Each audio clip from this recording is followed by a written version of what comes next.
नमस्कार दोस्तों, आपके अपने चैनल हमारे संस्कार में आपका बहुत बहुत स्वागत है। आज हम आपके लिए लेकर आए हैं मार्गशीर्ष मास कथा अध्याय 15। लेकिन उससे पहले अगर आप हमारे चैनल पर नए हैं और अभी तक आपने चैनल को सब्सक्राइब नहीं किया है तो आप सभी से निवेदन है, प्लीज़ हमारे चैनल को सब्सक्राइब करें, वीडियो को लाइक करें, ज़्यादा से ज़्यादा शेयर करें ताकि इन कथाओं के श्रवण का लाभ और लोगों को भी मिल सके। बेल आइकन को दबाना ना भूलें ताकि हमारी आगे आने वाली वीडियो की जानकारी आपको नोटिफिकेशन के जरिए मिल जाया करे।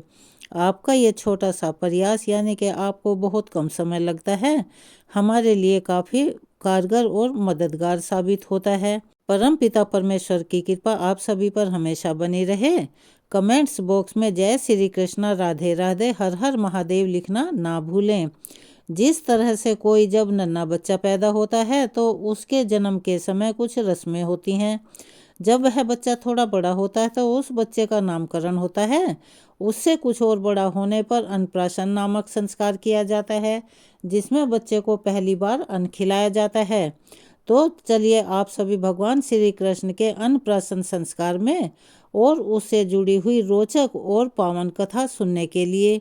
भगवान नारायण कहते हैं कि हे महामुनि, अब श्री कृष्ण का कुछ महात्म्य भी सुनाइए, जो कि विघ्न विनाशक, पापहारी, महान पुण्य प्रदान करने वाला है और परम उत्तम है। एक दिन की बात है, सोने के सिंहासन पर बैठी हुई नंद पत्नी यशोदा जी अपने बालक श्री कृष्ण को गोद में लेकर बड़े प्यार से दुलार रही थी। उसी समय एक श्रेष्ठ ब्राह्मण अपने शिष्य समूहों से घिरे हुए वहां पर आए। वे ब्रह्म तेज से प्रकाशित हो रहे थे और शुद्ध स्पष्टिक की माला पर ब्रह्म का जप कर रहे थे। वे दंड और छत्र धारण किए हुए थे, श्वेत वस्त्र पहने वे महर्षि अपनी धवल दंत पंक्तियों के कारण बड़े शोभायमान दिख रहे थे। वेद और वेदांग के पारंगत तो थे ही, ज्योतिर्विद्या के भी मूर्तिमान स्वरूप थे। उन्होंने अपने मस्तक पर तपाए हुए सोने के समान पिंगल जटाभार धारण कर रखा था। उनका मुख शरद पूर्णिमा के चंद्रदेव की कांति को भी लजा रहा था। उनके गोरे गोरे अंग और कमल जैसे नेत्र वाले वे योगीराज भगवान शंकर जी के शिष्य थे और गदाधारी श्री विष्णु के प्रति विशुद्ध भक्ति रखते थे। वे श्रीमान महर्षि प्रसन्नतापूर्वक अपने शिष्यों को पढ़ाते भी थे। उनके एक हाथ में व्याख्या की मुद्रा सुस्पष्ट दिखाई देती थी। वे वेदों की अनेक प्रकार की व्याख्या बड़ी लीलापूर्वक किया करते थे। उन्हें देखकर ऐसा जान पड़ता था कि मानो चारों वेदों का तेज मूर्तिमान हो गया हो। उनके कंठ में साक्षात सरस्वती जी का वास था। वे शास्त्रीय सिद्धांत के एकमात्र विशेषज्ञ थे। उन्हें देखकर यशोदा जी तुरंत खड़ी हो गई। उन्होंने मस्तक झुकाकर मुनि के चरणों में प्रणाम किया और उन्हें बैठने के लिए सोने का सिंहासन देकर अतिथि के लिए पाद्य, अर्घ, गो और मधुपर्क निवेदित किया। मुस्कुराती हुई नंद रानी ने अपने नन्हे से बालक से मुनि की वंदना करवाई। मुनि ने भी मन ही मन श्री हरि को अर्थात कृष्ण को 100 बार प्रणाम किया। फिर बड़ी ही प्रसन्नता से वेद मंत्रों के अनुकूल भरपूर आशीर्वाद भी दिया। यशोदा जी ने मुनि के शिष्यों को भी प्रणाम किया और भक्ति भाव से उन सब के लिए भी अलग अलग पाद्य अर्पित किए। उन शिष्यों ने भी यशोदा जी को भरपूर आशीर्वाद दिया। मुनि अपने शिष्यों के साथ पैर धोकर जब सिंहासन पर बैठे तब सती साध्वी यशोदा जी अपने नन्हे बालक को गोद में लेकर भक्ति भाव से मस्तक झुकाकर दोनों हाथ जोड़कर मुनि के आने का कारण पूछने को तैयार हुई और वे कहने लगी, मुने, आप स्वात्मात्मा राम महर्षि हैं। आपसे कुशल क्षेम पूछना यद्यपि उचित नहीं है, फिर भी इस समय मैं आपका कुशल समाचार पूछ रही हूँ। अबला तो बुद्धिहीन होती हैं, इसीलिए आप मेरे इस दोष को क्षमा कर दीजिए। साधु पुरुष तो सदा ही मूर्ख मनुष्यों के दोषों को क्षमा कर देते हैं। फिर यशोदा जी ने अंगिरा, अत्रि, मारीची और गौतम आदि बहुत से ऋषि मुनियों के नाम लेकर यशोदा जी ने पूछा, हे प्रभु, इन पुण्य श्लोक महात्माओं में से आप कौन हैं? कृपया मुझे बताइए, मैं आपको नहीं जानती। यद्यपि मैं आपसे उत्तर पाने योग्य भी नहीं हूँ, फिर भी आप मुझे मेरी पूछी हुई बात का जवाब दीजिए। आप जैसे महात्मा पुरुष प्रसन्न मन से शिशु को आशीर्वाद देने योग्य हैं। निश्चय ही ब्राह्मण का आशीर्वाद तत्काल पूर्ण और मंगलकारी होता है। ऐसा कहकर यशोदा जी भक्ति भाव से मुनि के सामने खड़ी हो गई। यशोदा जी ने नंद राय जी को बुलाने के लिए अपने अनुचर को भेजा। यशोदा जी की पूर्व बातें सुनकर मुनिवर गर्ग हंसने लगे। उनके शिष्य समूह भी हास्य की छटा में दसों दिशाओं को प्रकाशित करते हुए बड़ी जोर जोर से हंस पड़े। तब उन शुद्ध बुद्धि महामुनि गर्ग ने यथार्थ हितकर नीति युक्त और अत्यंत आनंददायक बात यशोदा जी से कही। श्री गर्ग जी बोले, देवी, तुम्हारा यह संयोजित वचन अमृत के समान मधुर है। जिसका जिस कुल में जन्म होता है उसका स्वभाव भी वैसा ही हो जाता है। समस्त गोप रूपी कमल वनों के विकास के लिए गोप राजगिरी भानु सूर्य के समान है। उनकी पत्नी का नाम सती पद्मावती है, जो साक्षात लक्ष्मी जी के समान है। उन्हीं की कन्या तुम यशोदा हो, जो अपने यश की वृद्धि करने वाली हो। हे भद्रे, नंद और तुम जो कुछ भी हो वह मुझे ज्ञात है, और यह बालक जिस प्रयोजन से, जिस उद्देश्य से इस धरती पर अवतीर्ण हुआ है, इस धरती पर प्रकट हुआ है, वह सब भी मैं जानता हूँ। निर्जन स्थान में नंद के समीप मैं सारी बातें बताऊंगा। मेरा नाम गर्ग है। मैं चिरकाल से यदुकुल का पुरोहित हूँ। वसुदेव जी ने मुझे यहाँ एक ऐसे कार्य के लिए भेजा है जिसे दूसरा कोई नहीं कर सकता। इसी बीच में गर्ग जी का आगमन सुनते ही नंद जी भी वहाँ आ पहुँचे, और उन्होंने मुनि को दंडवत प्रणाम किया और साथ उनके शिष्यों को भी मस्तक झुकाया। उन सब ने उन्हें आशीर्वाद दिए। इसके बाद गर्ग जी आसन से उठे और नंद यशोदा जी को साथ लेकर सुरमई अंतपुर में गए। उस निर्जन स्थान में गर्ग जी, नंद और पुत्र सहित यशोदा जी, बस इतने ही लोग रह गए थे।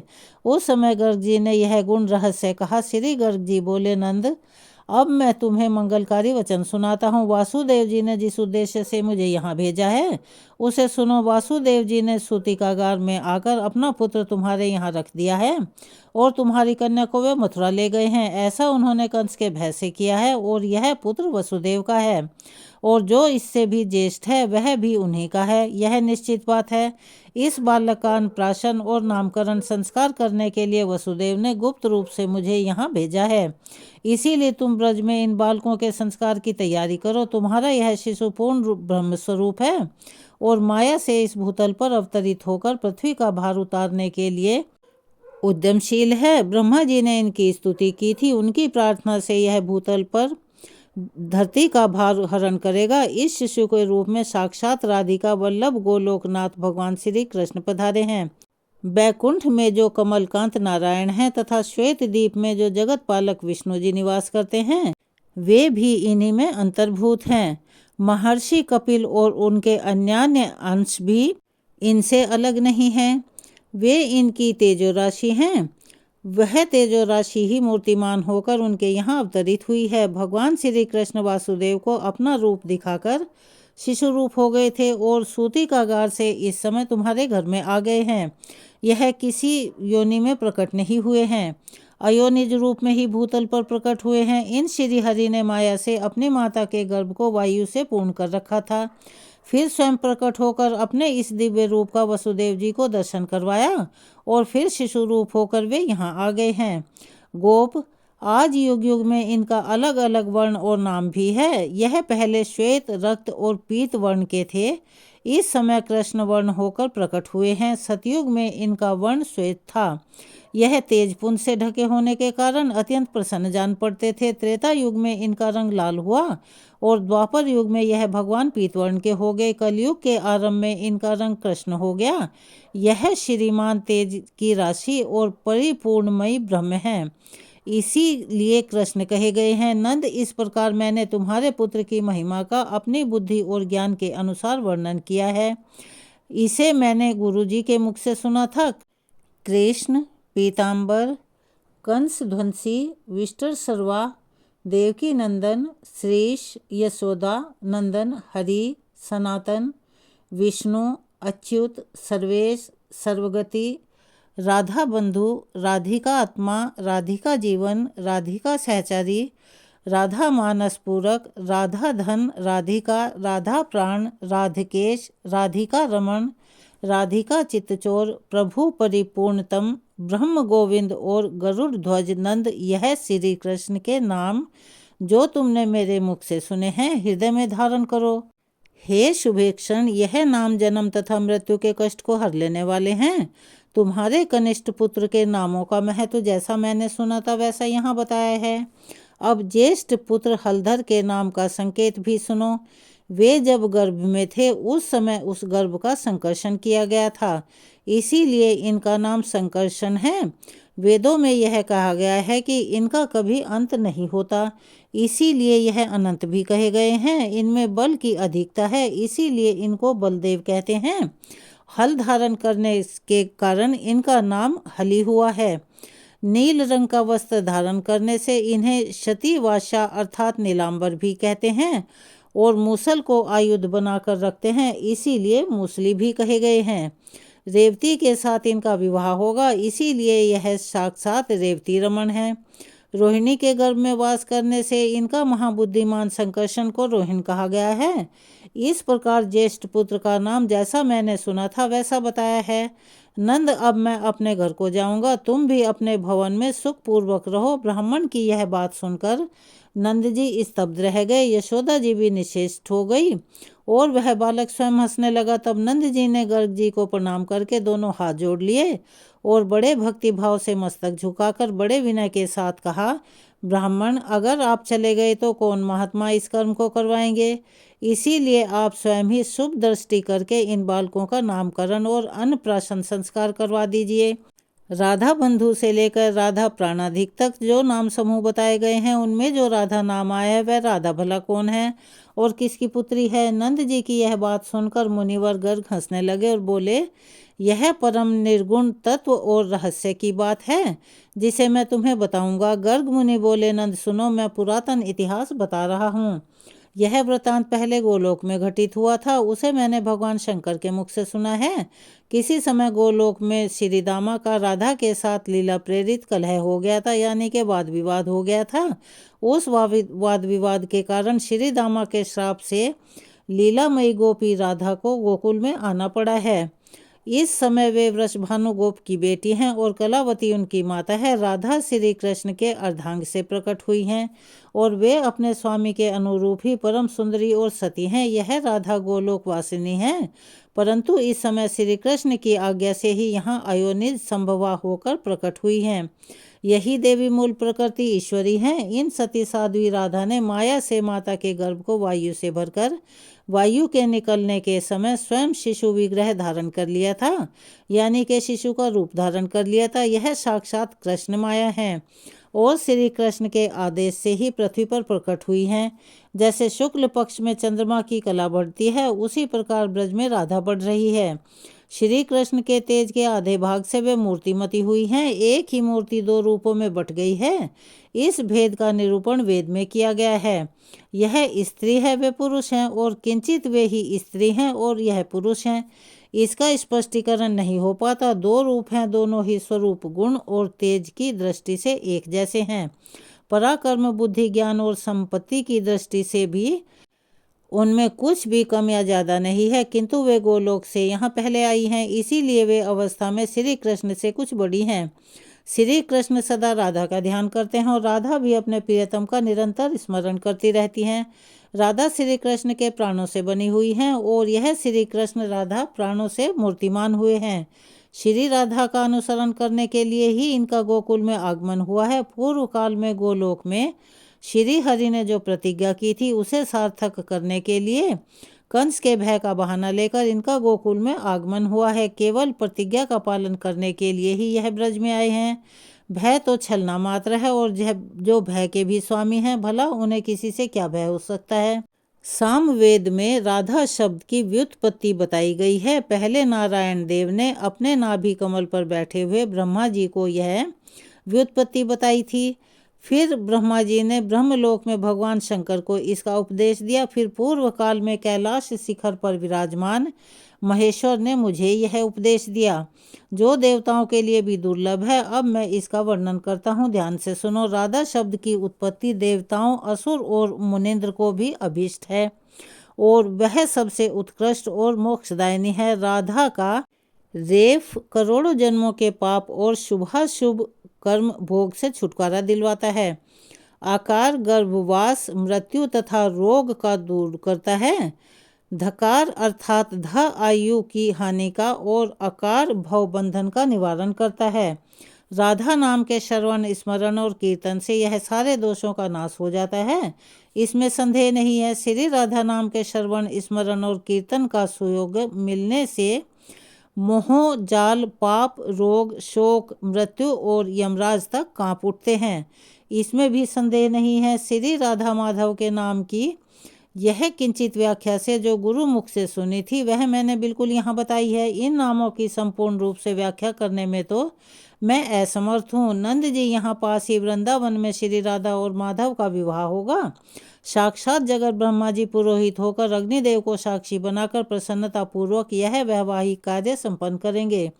श्री कृष्ण के द्वारा जो बाल लीलाएं होने वाली हैं उनके मुख्यतः यह हैं: कुबेर पुत्र का उद्धार, गोपियों के घर में माखन चुराकर उनका भक्षण अर्थात माखन चुराकर खाना, ताड़ वन में ताड़ फल का भोजन और धेनुकासुर का वध, बकासुर, केशी और प्रलंब का खेल ही खेल में नाश, द्विज पत्नियों का उद्धार, उनके द्वारा किए हुए मिष्ठान और पान का भोजन, इंद्रयाग की परंपरा का भजन, इंद्र के कोप से गोकुल की रक्षा, गोपियों के वस्त्रों का अपहरण, उनके व्रत का संपादन, फिर से उन्हें वस्त्र अर्पित और मनोवांछित वरदान देने का कार्य करके यह श्याम सुंदर अपनी लीलाओं से उनके चित्त को चुरा लेंगे और उन्हें पूरी तरह से अपना अधीन भी कर लेंगे। फिर इनके द्वारा अत्यंत रमणीय रासोत्सव का आयोजन होगा जो सबको आनंद देने वाला होगा। शरद और बसंत ऋतु में रात के समय पूर्ण चंद्रमा का उदय होने पर रास मंडल में गोपियों को नूतन प्रेम मिलन का सुख प्रदान करके यह श्याम सुंदर उनकी मनोकामनाएं पूर्ण करेंगे।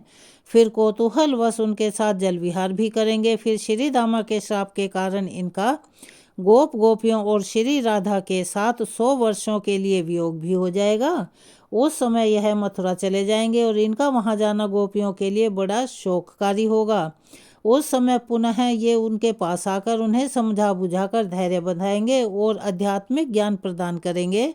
उस प्रबोधन और आध्यात्मिक ज्ञान के द्वारा यह रथ तथा सारथी अक्रूर की रक्षा करेंगे। फिर रथ पर सवार होकर पिता, भाई और ब्रजवासियों के साथ यमुना जी को लांघकर ब्रज से मथुरा को पधारेंगे। मार्ग में यमुना जी के जल के भीतर अक्रूर जी को अपने स्वरूप का दर्शन करवाकर उन्हें ज्ञान देंगे। फिर सायंकाल मथुरा में पहुंचकर कौतूहल वश नगर नगर में घूमकर सबको दर्शन देंगे। माली, दर्जी, कुब्जा को भवबंधन से मुक्त करेंगे। शंकर जी के धनुष को तोड़कर यज्ञ भूमि का दर्शन करेंगे। फिर कुंवल, पीड़, हाथी और मल्लों का वध करने के बाद अपने सामने राजा कंस को देखेंगे। फिर उसका विध्वंस करके माता पिता को बंधन से मुक्त करवाएंगे। फिर तुम सब गोपों को समझा बुझा कर वापस लौटाएंगे। कंस के राज्य पर अग्रसेन का अभिषेक करेंगे। कंस के बंधु बांधव को ज्ञान उपदेश देकर उनका शोक दूर करेंगे। इसके बाद अपने भाई का और अपना उपनयन संस्कार करवाकर गुरु से मुख से विद्या ग्रहण करेंगे। गुरु जी को उनका मरा हुआ पुत्र ला कर देंगे और फिर वे घर लौट जाएंगे। इसी के बाद राजा जरासंध के सैनिकों को चकमा देकर दुरात्मा काल यवन का वध, द्वारिकापुरी का निर्माण, मुचुकुंद का उद्धार और यादवों सहित द्वारकापुरी को प्रस्थान करेंगे। वहां कौतूहल वश स्त्री समूहों के साथ विवाह करके उनके साथ क्रीड़ा विहार करेंगे। उनका तथा उनके पुत्र पौत्र आदि का सौभाग्यवर्धन करेंगे। मणि संबंधी मिथ्या कलंक का मार्जन, पांडवों की सहायता, भू भार हरण, धर्मपुत्र राजा युधिष्ठिर के राजसूय यज्ञ का लीला पूर्वक संपादन, पारिजात वृक्ष का अपहरण, देवराज इंद्र के गर्भ का व्यंजन, सत्यभामा के व्रत की पूर्ति, बाणासुर की भुजाओं का खंडन, शिवजी के सैनिकों का मर्दन, महादेव जी को जरम्भणास्त्र से बांधना, बाणपुत्री उषा का अपहरण, अनिरुद्ध को बाणासुर के बंधन से मुक्ति दिलवाना, वाराणसीपुरी का दहन, ब्राह्मण की दरिद्रता का दूर करना, एक ब्राह्मण के मरे हुए पुत्रों को लाकर उसे देना, दुष्टों का दमन आदि करना तथा तीर्थ यात्रा के प्रसंग से तुम ब्रजवासियों के साथ पुनः मिलना इत्यादि कार्य करके ये श्री कृष्ण श्री राधा के साथ फिर ब्रज में आएंगे। तदंतर अपने नारायण अंश को द्वारिकापुरी में भेजकर ये जगदीश्वर गोलोकनाथ यहाँ राधा के साथ समस्त आवश्यक कार्य पूर्ण करेंगे और ब्रजवासी तथा राधा को साथ लेकर शीघ्र ही गोलोक धाम में पधारेंगे। नारायण देव तुम्हें साथ लेकर बैकुंठ पधारेंगे। नर नारायण नामक जो दोनों ऋषि हैं वे धर्म के घर को चले जाएंगे। फिर वहाँ श्वेत द्वीप निवासी विष्णु जी क्षीर सागर को पधारेंगे। हे नंद, इस प्रकार भविष्य में होने वाली लीलाओं का मैंने वर्णन कर दिया है।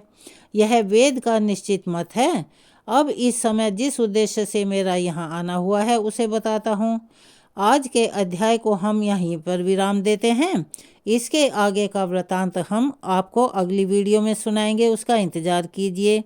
और अब सब हम मिलकर करेंगे कृष्ण चालीसा का पाठ। बंशी शोभित कर मधुर नील जलद तन श्याम, अरुण अधर जनु बिंब फल नयन कमल अभिराम।